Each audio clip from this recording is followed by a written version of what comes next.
Ato ang capacity diri sa Bukidnon, PRC kay nasa ang approved no nga bed capacity is 300.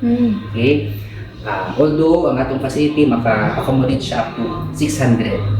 So isa sa mga pinakadaghan diri sa Pilipinas.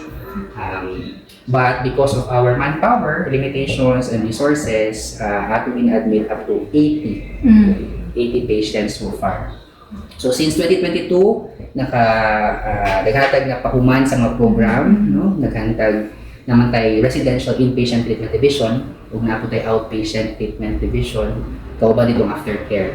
So sa residential inpatient treatment division, nakadaghan na human nga kompleto since 2022. And so far dili ta mo na og sa 100% na treatment completion sa ato ang mga na-admit. Okay? Sa pamailahin.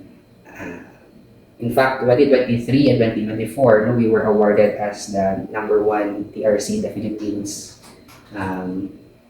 based sa mga parameters na giset sa among office performance and commitment report. No? So, may itong performance based, for example, sa financial obligation and disbursements, isa na sa itong mga pinakamaayon na ito mga feature ng facility. Aside sa kanang mga commendation from the Commission on Human Rights, and also recently, ang ato ang DOH USEC Esculambo, and then yang appreciate itong facility, nag-visit siya diri, and nagtuyok siya, o nakita niya ang kahintang sa itong mga pasyente, well appreciated kaayo niya ang itong mga services.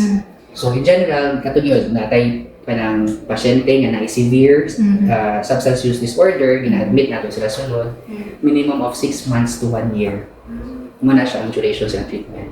Kung ang pasyente dili ra severe iyang addiction, ganito siya outpatient service lang, intensive outpatient. So pasabutan na dili kailangan sila danon iba puyo sa sulod, pwede na sila uli silang balay, so kada semana mo report.